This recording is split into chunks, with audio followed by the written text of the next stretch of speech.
Hello guys, আশা করি আপনারা সবাই ভালো আছেন। আমি মোহাম্মদ রাশিদুজ্জামান রাহাত আপনাদের সামনে আজকে একটি নতুন ফোন নিয়ে রিভিউ করব।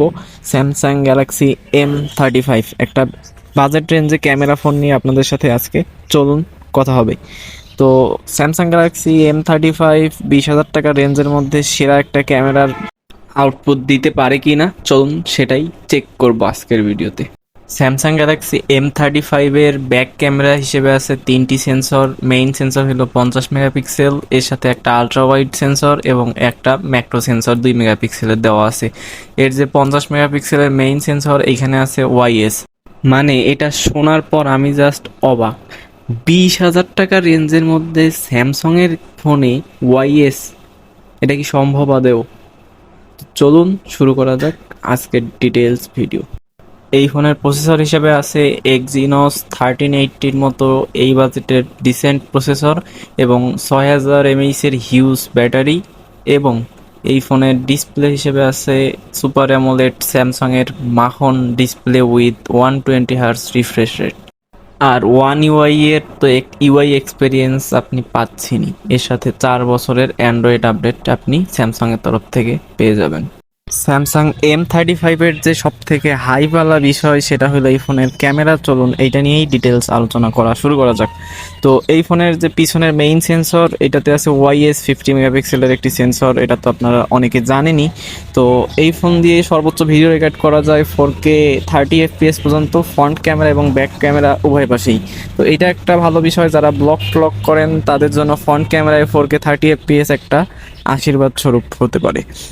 তো চলুন শুরু করা যাক। এই ফোনের ডে লাইটের ছবিগুলো আপনারা এখন দেখতে পাচ্ছেন। এই ফোনের ডে লাইটের ছবিগুলো মোটামুটি এই বাজেটে যতগুলো ফোন পাওয়া যায় তাদের মধ্যে অন্যতম সেরা।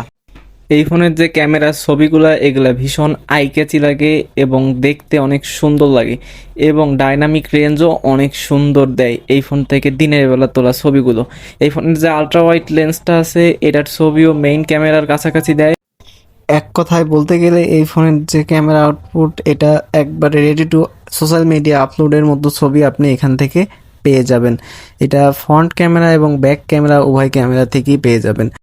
আর যদি এবার ভিডিওর কথায় আসি ভাই, এই বাজেটে যেসব ফোন পাওয়া যায় তাদের মধ্যে আমার দেখা এই ফোনের ভিডিও কোয়ালিটি সব থেকে ভালো হবে, কারণ এই ফোনে 4K 30 FPS পর্যন্ত সাপোর্ট করে। এই বাজেটে 4K 60 FPS তেমন একটা দেখা যায় না, বিশেষ করে স্যামসাংয়ের ফোন হলে তো বুঝছেনই। তো যাই হোক, এই ফোনের ভিডিও এক্সপেরিয়েন্স অনেক ভালো, এই ফোনের স্টেবিলাইজেশনও অনেক ভালো, কারণ এখানে আপনারা জানেন সবাই ওআইএস আছে। ভিডিও শ্যুট করে অনেক স্টেবল ভিডিও পাওয়া যায়, কারণ আপনারা জানেন যে ওয়াইএস এর কারণে এই রেজাল্টটা দিচ্ছে।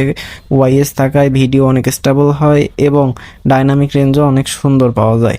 এই ফোনের আর থাকে একটা 2 মেগাপিক্সেলের ম্যাক্রো লেন্স। আপনারা জানেন ম্যাক্রো লেন্স জাস্ট দুধ ভাত সেন্সর, এটা নিয়ে তেমন একটা মাথা ব্যথা নেই। তবে এই ফোনের যে ফ্রন্ট ক্যামেরা, সেটাও কিন্তু এই বাজেটে মোটামুটি ভালোই রেজাল্ট দেয়। এটা 13 মেগাপিক্সেলের একটি সেন্সর, এখান থেকেও 4K 30 FPS ভিডিও রেকর্ড করা যায়। তো এটা অনেকের জন্য কাজে আসতে পারে।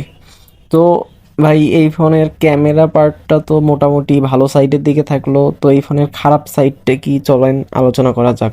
তো এই ফোনের খারাপ সাইড বলতে আমার কাছে যেটা মনে হয়, এই ফোনের যে চার্জিং ক্যাপাসিটি, সেটা 25 ওয়াটের চার্জার দিয়ে 6000 mAh ব্যাটারি চার্জ করতে প্রচুর সময় লাগে। তো এইটা একটা নেগেটিভ দিকে থাকবে। এবং এই ফোনের যে বিল্ড কোয়ালিটি, এটা অনেক চিপ ফিল দেয়। এই বাজেটে অনেক ফোন দেখতে অনেক স্টাইলিশ হয়, তবে স্যামসাংয়ের বিল্ড কোয়ালিটি এইখানে চিপ মনে হয়। এই দুইটা খারাপ দিক আমি পেয়েছি। এছাড়া এই ফোনের ভালো দিক বলতে থাকবে এই ফোনের ডিসপ্লে, সুপার অ্যামোলেড ডিসপ্লে, তাও আবার স্যামসাংয়ের 120 Hz রিফ্রেশ রেট। আর এই ফোনের ভালো দিক হিসেবে থাকবে অবশ্যই ক্যামেরা পার্টটা, বিশেষ করে 4K 30 FPS উভয় পাশে দেওয়ার কারণে এবং এই ফোনে ওয়াইএস থাকার কারণে। এবং থার্ড, এই ফোনের যেটা ভালো বিষয় সেটা হইলো এই ফোনের ব্যাটারি, যেটা 6000 mAh। তো এখান থেকে আপনি মানে অনায়াসেই 1.5 দিন ব্যাকআপ পাবেনই। আর আরেকটা ভালো দিক থাকবে সেটা হইলো এই ফোনের ইউআই। আপনারা জানেন অ্যান্ড্রয়েডের জগতে স্যামসাংয়ের ওয়ান ইউআই সব থেকে বেস্ট ইউআই। এছাড়াও 4 বছর তো অ্যান্ড্রয়েড আপডেট পাচ্ছিনি। তো ভাই, এখন যদি একটা শেষমেশ ডিসকাশনে আসি যে এই ফোনটা কারা কিনবেন এবং কারা অ্যাভয়েড করবেন। যারা ক্যামেরা লাভার, যাদের একটা সুন্দর স্টেবল ফোন দরকার, যেটা আপনি নিমিষেই 4-5 বছর ইউজ করতে চান, যারা একটা ভালো ব্র্যান্ডের ফোন কিনতে চান এবং যাদের ক্যামেরার দিকে বেশি আগ্রহ এবং এক বড় ব্যাটারি লাগবে, তারা এই ফোনটাকে সিলেক্ট করতে পারেন। তবে যদি গেমিংয়ের জন্য এটা সিলেক্ট করতে চান, আমি বলবো গেমিংয়ের জন্য আরও অপশন আছে, গেমাররা এটা চাইলে অ্যাভয়েড করতে পারেন। তবে এইটার প্রসেসরও কিন্তু খুব একটা খারাপ না, এই বাজেটে মোটামুটি এভারেস্টের থেকে একটু বেটার রেজাল্ট দিবে আপনাকে। তো যাই হোক, এই ফোনটা যা গেমাররা বাদে যারা ফটোগ্রাফিতে একটু বেশি মনোযোগ দিতে চান তারা নিতে পারেন, এবং যারা বয়স্ক আছেন তারা নিতে পারেন, কারণ তাদের জন্য একটা স্টেবল ফোন দরকার হয় যেটা কিনা 4 থেকে 5 বছর অনায়াসে আপনাকে সাপোর্ট দেবে। তো এই ছিল ভিডিও। যাদের ভিডিওটা ভালো লাগলে অবশ্যই সাবস্ক্রাইব করে দেবেন।